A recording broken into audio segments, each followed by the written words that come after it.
Voy a dejar todos mis papeles a un lado y voy a exponer un poco las ideas que pretendía desarrollar esta tarde de una manera más espontánea durante un tiempo razonable para que luego los de ustedes que quieran puedan preguntarme alguna cuestión.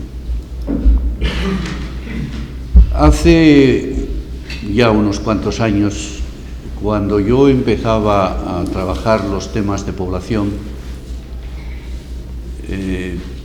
la gente no sabía muy bien qué eran estas cuestiones. Yo recuerdo que en una ocasión un señor me preguntó: ¿y usted a qué se dedica?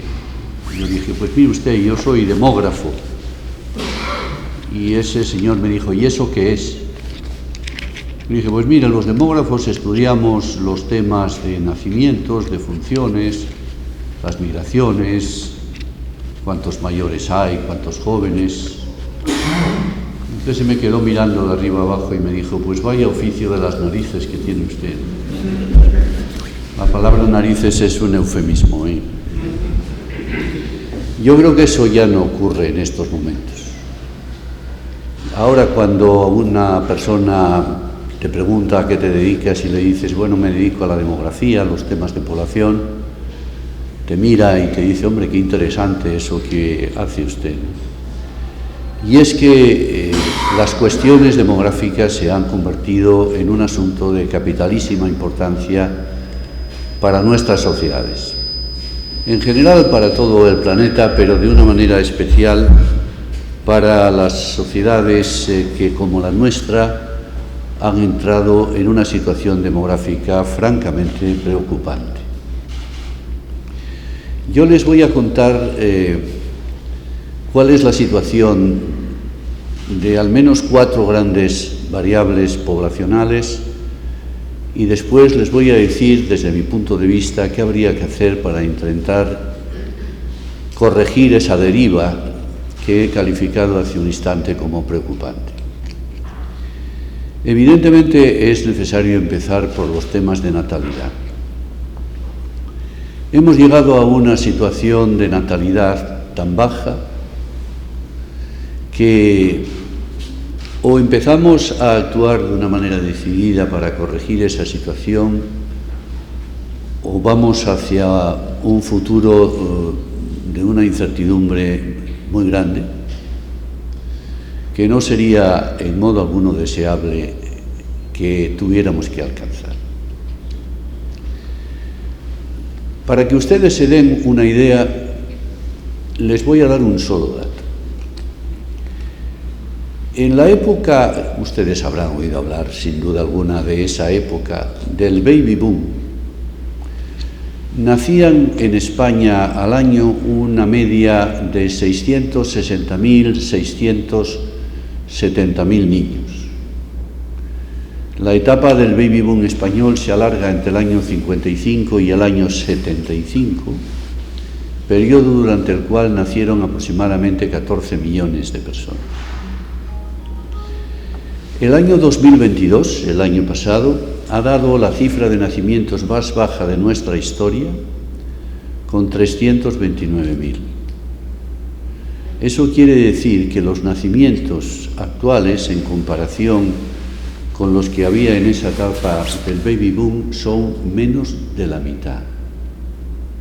Y eso en un periodo de tiempo realmente corto, porque entre el año 75 y el año 2002 median pues, prácticamente 50 años. ¿Cómo es posible? ¿Cómo hemos llegado a esta situación? Los factores explicativos de la caída de la fecundidad son bien conocidos y estoy seguro que están en la mente de todos. Bueno, pues evidentemente hay unos factores que son positivos, la caída de la mortalidad infantil es uno de ellos, pero hay otros factores mucho más preocupantes, entre los que cabe citar pues una incorporación masiva de la mujer, primero al estudio, después a la actividad laboral, una pérdida clara de confianza en el futuro una profunda descristianización de la sociedad. No les tengo que explicar a ninguno de ustedes esto que conocen tan bien y que con palabras tan precisas y tan certeras se nos decía en la presentación de hace unos minutos, ¿no? Y todo eso ha influido sobre tres factores que definen la actual situación de la natalidad en nuestro país y prácticamente en todos los países de nuestro entorno. En primer lugar, tenemos una tasa de fecundidad, es decir, un número medio de hijos por mujer de 1,20. Y para renovar las generaciones son necesarios que cada mujer en edad de procrear tenga 2,1. Es decir, estamos a una distancia de un hijo por mujer en edad de procrear para que pudiésemos renovar las generaciones. Y eso viene ocurriendo desde 1980. Por lo tanto, llevamos también 40 y tantos años que no somos capaces de renovar las generaciones. Y como la mortalidad aumenta sin cesar debido al proceso de envejecimiento, el crecimiento natural se ha convertido en negativo desde hace ya bastante tiempo. Si no fuera por la inmigración, la población española no solo no crecería, sino que iría disminuyendo de una manera progresiva año a año. El segundo factor es que como consecuencia de natalidades bajas previas, el número de mujeres en edad de procrear ha ido disminuyendo de una manera muy sensible. Entre el año 2008, que fue el comienzo de la crisis económica anterior, que todos recordamos, y el año 2021, España ha perdido 1 millón de mujeres en edad de procrear, que son las edades estadísticas comprendidas entre los 15 y los 49 años. Como la mayoría de los hijos se vienen concentrando entre los 30, estadísticamente hablo, por supuesto, entre los 30 y los 40 años, pues la carencia de mujeres en ese tramo, en esa franja de edad, determina pues que el número de nacimientos al final sea muy pequeño. Y por último tenemos un factor vinculado al retraso en la edad de alumbrar el primer hijo, que ya está en 32 años. Si el primer hijo se tiene a los 32 años, pues al final eso acaba repercutiendo de una manera negativa sobre el tamaño medio familiar. Por lo tanto, hay unos factores básicos generales y luego hay unos factores específicos muy en dependencia con los anteriores, que son los que están determinando esa situación de natalidad tan realmente reducida como la que tiene España en estos momentos. ¿Y cuál es la situación de Cantabria? Todavía peor. Si España tiene una tasa de fecundidad de 1,20, Cantabria está en 1,07, es decir, en un hijo prácticamente por mujer, y por lo tanto a una distancia de más de un hijo para poder renovar generaciones. ¿Por qué decimos 2,1 y no 2? Que cada mujer tuviese 2, no, decimos 2,1 porque siempre actúa negativamente la mortalidad infantil, afortunadamente pequeña ya, pero que va reduciendo los efectivos totales. Por eso hablamos de 2,1. Como la mortalidad infantil de un país en desarrollo es mucho mayor, ahí la tasa de renovación de las generaciones está por encima de 2,1 y se nos va a 2,5, 2,6. ¿Qué hacer ante esta situación? Pues yo creo que es absolutamente imprescindible que exista una política de ayuda familiar que permita recuperar, aunque sean unas décimas la natalidad que tenemos. No podemos mantener la situación en los niveles que tiene en la actualidad. Necesitamos, por lo tanto, una verdadera política de esta naturaleza. Y hay ejemplos de países que hayan tenido políticas de esta naturaleza que nos puedan servir de pauta, de orientación. Pues sí, las hay con resultados más que razonables. Ahí tenemos el caso de Francia, ahí tenemos el caso de Suecia, ahí tenemos el caso más reciente de Hungría. El caso de Francia y el de Suecia son más conocidos. Permítanme decirles algo sobre Hungría. Hungría es un país que cuando el partido actual en el poder, dirigido por Orbán, llega a gobernar el país, introduce una política que trata de favorecer los matrimonios, trata de reducir los abortos y trata de mejorar los nacimientos. Y ha conseguido resultados bastante positivos. La tasa era en el año 2010 de 1,25 y en estos momentos la tasa está en 1,6. Dirán, no llega a renovar las generaciones. Bueno, pues no llega a renovar las generaciones, pero haber hecho crecer la tasa 0,4 acaba traduciéndose en un número de nacimientos bastante significativos. Y el objetivo, ojalá se pueda alcanzar, es que en el año 2030 Hungría llegue al valor del 2,1, es decir, al que va a permitir la renovación de las generaciones. ¿Cuáles son los fundamentos de una política de este tipo para que tenga éxito? Primero, que el gobierno de turno realmente se implique en el desarrollo de una política de esta naturaleza. Eso ha ocurrido en Hungría, eso ha ocurrido siempre en Francia. Fíjense, independientemente de quién ha gobernado, porque las políticas natalistas o en favor de la natalidad no son ni de derechas ni de izquierdas, son demográficamente neutras en ese sentido, ¿no? Hablo desde una perspectiva política, son neutras. Pero aquí parece que una política en favor de la natalidad es una política de derechas, con connotaciones religiosas y que por lo tanto determinados gobiernos no están dispuestos a desarrollar. Eso es un error de una naturaleza tremenda, ¿no?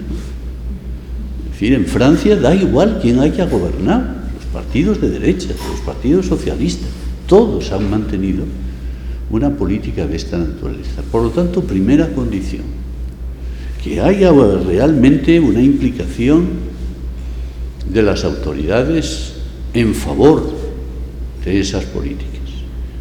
Y segundo, que haya un presupuesto suficiente para que las medidas que se establezcan alcancen sus objetivos. Hungría dedica el 6,1% del PIB a políticas de ayuda a la familia, a la natalidad, etc. Francia dedica el 3,7%. Suecia dedica el 3,5% y España el 1,3%. No nos puede extrañar entonces que la tasa de fecundidad de Francia esté en 1,9, rozando la renovación de las generaciones, que la de Suecia esté en 1,7 y que la española esté en 1,2. ¿Y qué medidas concretas? ¿Qué medidas concretas? Pues hay dos tipos de grandes medidas. Unas son de naturaleza monetaria y otras son de naturaleza extraeconómica, por así decirlo, ¿no? Las medidas monetarias pues consisten, por ejemplo, en unas primas por el nacimiento de cada hijo o una subvención mensual en función del tamaño medio familiar. Si hay un hijo, pues es tanto; si hay dos, es tanto; si hay tres, es tanto. En Hungría, por ejemplo, cada pareja que se casa. Por lo tanto, la exigencia es un matrimonio legal. Recibe una subvención de 30.000 euros.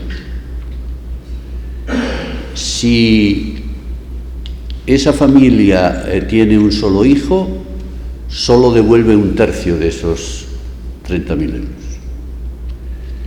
Y si tiene 3 o más, no devuelve nada. Y en el año 22 el gobierno ha establecido otra medida realmente positiva, también de naturaleza económica, y es que todas las mujeres con hijos menores de 30 años están exentas de pagar IRPF. No pagan nada. Por lo tanto, hay unas medidas de naturaleza monetaria, como las que acabo de citar, y hay otras medidas de naturaleza extramonetaria, pues, que al final acaban teniendo repercusiones económicas, evidentemente, para las familias, ¿no? Por ejemplo, la creación de guarderías en buenas condiciones, de precio y de horarios, las exenciones fiscales para los matrimonios con hijos, un plus a la hora del retiro en función de los hijos habidos por las distintas familias, facilidades para el acceso a la vivienda, aquellos matrimonios jóvenes que tienen dificultades, en fin, por su situación, ayudas para, digamos, la incorporación al mercado laboral y para la estabilidad dentro de él. Bueno, hay toda una serie de medidas que se han revelado eficaces en otros contextos, y ¿por qué no iban a funcionar aquí? Lo que pasa es que hay que tener voluntad política de impulsarlas, y hay que tener presupuesto para que efectivamente resulten eficaces. Pero aquí los políticos, no sé si hay alguno en la sala y me perdonará, son cortoplacistas. Aquí se gobierna para los próximos 4 años. Y estas medidas de natalidad, de ayuda familiar, esas son de luces largas y no lucen tanto en el corto plazo, pero son imprescindibles en el medio y largo plazo. Y estas medidas, que digo que han tenido éxito en otros contextos, ¿podrían tener éxito en el nuestro? Pues yo creo que sí. Y por eso yo soy optimista de que implementando una política adecuada logramos, pues, reconducir un poquito la situación que tenemos. Yo creo que sí. Y me baso en un hecho objetivo que a veces no es suficientemente conocido. En España hay una encuesta que se llama la encuesta de fecundidad, que se viene haciendo periódicamente desde hace tiempo. La última corresponde al año 2018. En esa encuesta se les pregunta a las madres y a los padres en edades de contraer matrimonio y tener hijos, ¿cuál sería su tamaño medio familiar ideal? Bueno, pues al 78% aproximadamente de los encuestados, al menos le gustaría tener 2 hijos y luego resulta que tienen 1,2. Por lo tanto, hay una actitud a priori mucho más positiva para un tamaño familiar superior de lo que realmente en estos momentos sucede.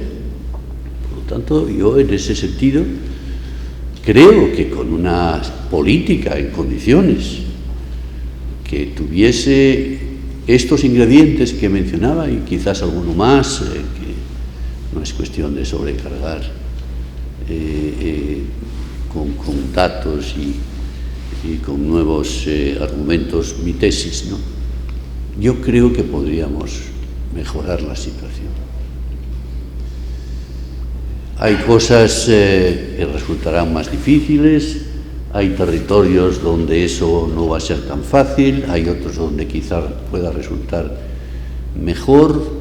En España la fecundidad es generalmente baja, pero hay todavía algunas diferencias entre unas regiones y otras.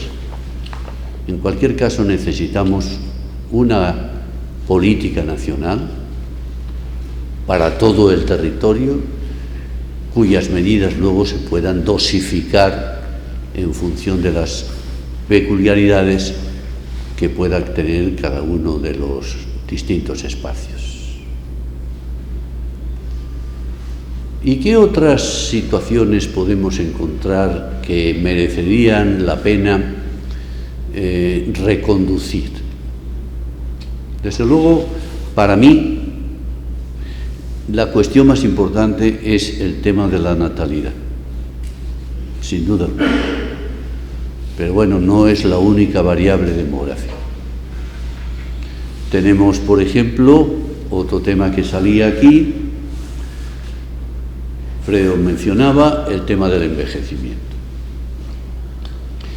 Yo creo que con el envejecimiento hay que ser optimistas también, porque el envejecimiento, aunque la mayor parte de la gente lo considera como un problema, yo creo que hay que considerarlo como una gran conquista social. El hecho de que cada vez haya más gente que viva más años y en condiciones cada vez mejores, pues hay que considerarlo como un logro de nuestras sociedades que van acumulando efectivos, efectivamente, en la parte alta de la pirámide, merced al aumento de la longevidad y también a la disminución de la fecundidad, porque si disminuimos en términos relativos por la base de la pirámide, eso hace que la parte alta de la pirámide aumente automáticamente por reacción, ¿no? Yo hice un juego, me metí en Google y puse envejecimiento como problema y me salieron millones de voces, pero millones, 150, no recuerdo la cifra exacta, y puse a continuación el envejecimiento como oportunidad. También salieron varios millones, pero mucho más modestamente, 5,4 millones, que, si no me falla la memoria en estos momentos. La gente considera que el envejecimiento es un problema y yo creo que tenemos que ir cambiando un poquito la mentalidad. Yo creo que el envejecimiento es, como digo, una conquista social y tenemos que cambiar otro tipo de mentalidad, que es esa de que aquí una persona que cumple 65 años es ya un viejo. Oiga, no. Los japoneses, que son unos maestros en este tipo de cuestiones, a través de un instituto que tienen de gerontología y geriatría y a través del seguimiento de una cohorte numerosa y comprobando cuáles eran sus hábitos, etcétera, han llegado a la conclusión que una persona que hoy tiene, por ejemplo, 75 años equivale a una persona que tenía 65 hace 15 aproximadamente. Por lo tanto, a lo mejor hasta tenemos que empezar a hablar de rejuvenecimiento de la población, no de envejecimiento de la población. Yo le venía comentando a mi mujer hoy en el coche que ahora, como basta ir a un sitio y decir, oiga, que me quiero cambiar de sexo.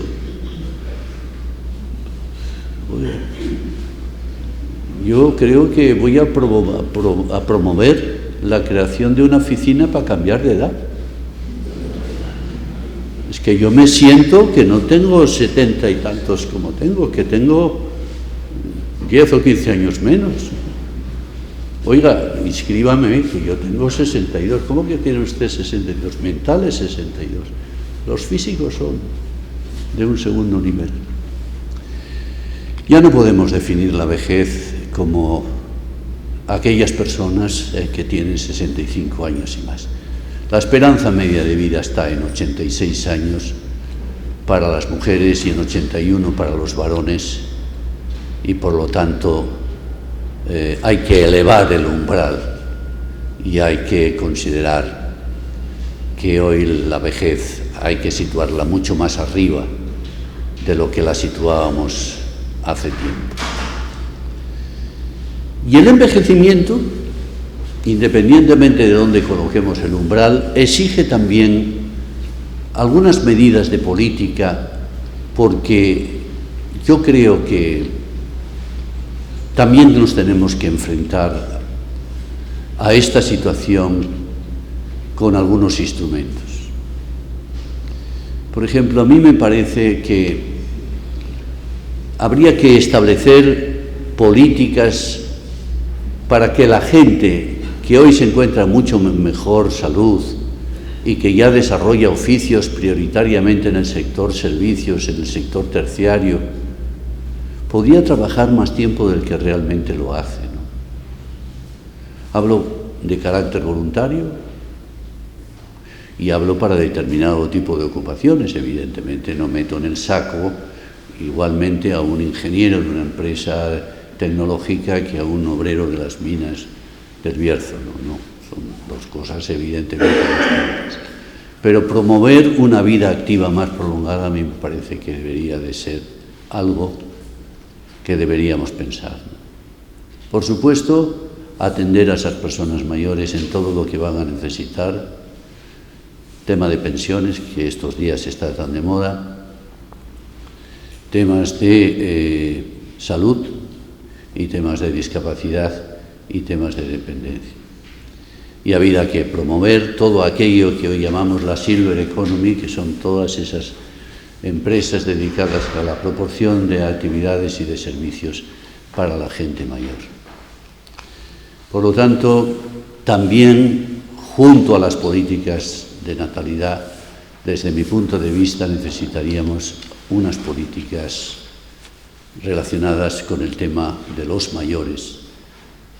Políticas, por ejemplo, que deberían de tratar de evitar todos los temas relacionados con el edadismo, ¿no?, que es esa discriminación por razón de edad que sufren muchas personas mayores, ¿no?, y que hay que tratar de combatir, porque no tiene ninguna base el poder, el que se produzca, ¿no? ¿Cómo andamos de tiempo, Alfredo?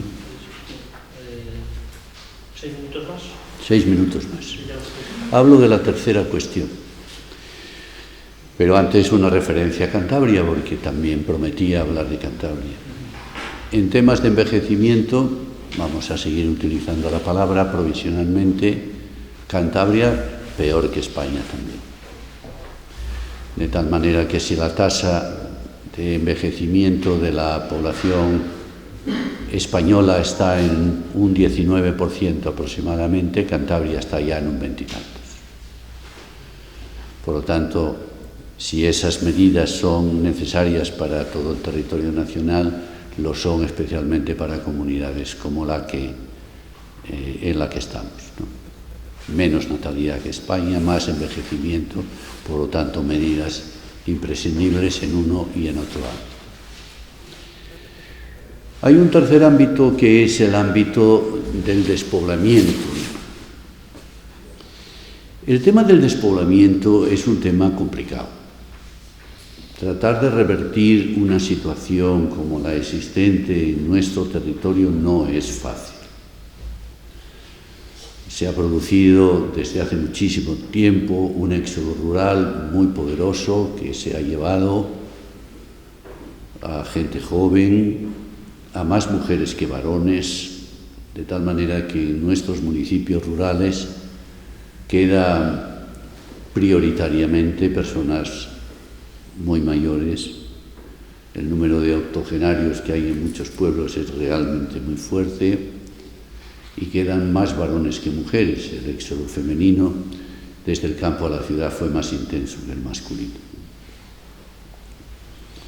Cantabria es un ejemplo claro de desequilibrio demográfico en la distribución, porque frente a los municipios costeros, por supuesto con Santander pierde habitantes, la ciudad pierde habitantes, ya, como las pierden Asturias, mi pueblo, Gijón, o la pierde Oviedo, es decir, pero bueno, sigue concentrando una parte sustantiva de la población junto con otros municipios situados en el área costera, ¿no? Castro, por supuesto, Laredo, Ciélagos, etc.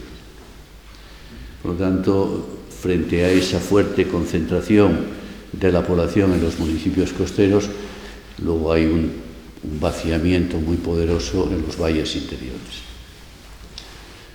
en donde se producen problemas de desabastecimiento de servicios básicos, como todos sabemos, desde el punto de vista educativo, sanitario, asistencial, financiero. ¿Tiene eso alguna solución? Eso también requiere una política. Por lo tanto, ya va el tercer bloque de política. Tiene una política de la que no cabe esperar milagros, porque revertir, como digo, esa situación de fuerte despoblamiento, desde mi punto de vista, pues es muy complicado. ¿Para qué les voy a engañar? Es muy complicado.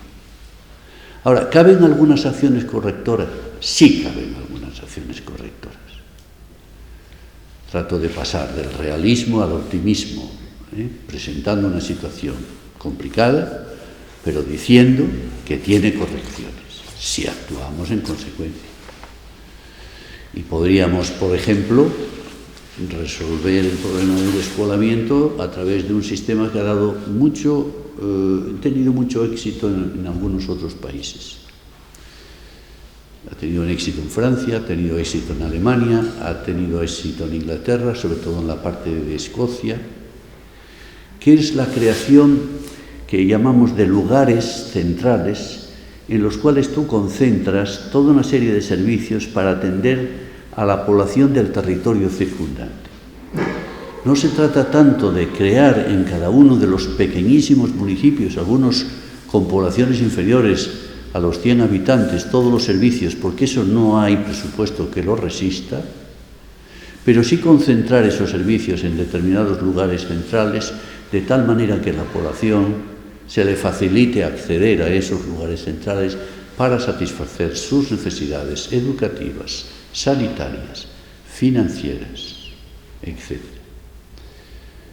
También estas acciones pasan por un plan de vivienda en zonas rurales que permita a la gente vivir en unas condiciones dignas, por una política de transportes que permita eliminar, digamos, el aislamiento en el que viven muchas zonas rurales, en una política que permita la extensión de la banda ancha a todas partes, de tal manera que aquellas personas que quieran teletrabajar lo puedan hacer, dado que la accesibilidad que puedan tener esos lugares pues es la adecuada, mediante una política de fomento del patrimonio cultural e histórico de los municipios rurales y mediante una política de marketing adecuada que permita vender el campo. Lo digo con toda la rotundidad de la expresión, vender el campo. Es decir, poner de manifiesto que esos lugares tienen unas características y unas condiciones dignas para poder ser habitados, ¿no? Todavía me quedaría, pero ya Alfredo me llamaría la atención, me quedaría una cuarta variable, que es el tema de las migraciones, ¿no? Aquí muchas veces se produce un falso dilema, acabo ya en 2 minutos, Alfredo. Se produce un falso dilema en temas de que hay que fomentar la natalidad o fomentar la inmigración. Yo creo que eso es un falso dilema, ¿no? Un falso dilema. Yo creo que hay que fomentar la natalidad claramente, pero tampoco hay que mantener frente a la inmigración hostilidad, porque la inmigración es una variable que en las condiciones adecuadas, de procedencia, de tipo de inmigrantes, de actividades que vayan a desarrollar, de integración en la sociedad que los acoge, es algo que no tiene por qué resultar negativo. Y yo creo que en la combinación adecuada, dosificada, de un fomento de la natalidad y de una promoción de una inmigración, podría hallarse la solución para un problema de muchos de los países que hoy forman parte de la Unión Europea y que ya se empieza a revelar como un problema que corta la respiración, ¿no?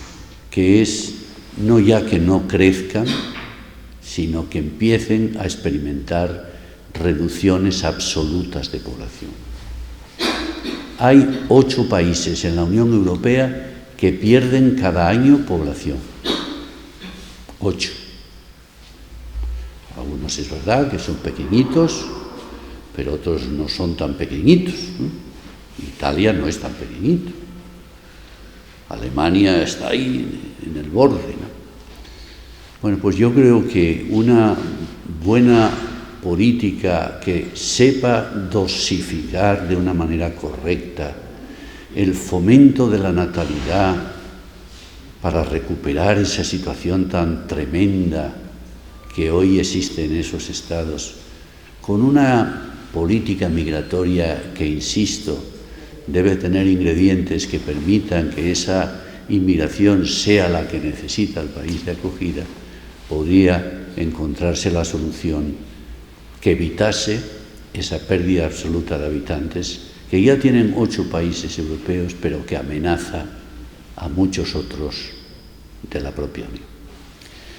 Bueno, y nada más, yo aquí dejo mi intervención, que he querido que fuese espontánea, sin demasiados datos, sin recurrir a papeles, para trasladarle lo que son algunas grandes inquietudes que hoy efectivamente definen el panorama demográfico, muy en particular de nuestro país, todavía más en particular de esta región, pero en el contexto siempre de la Unión Europea, que plantea problemas muy semejantes en todos los casos.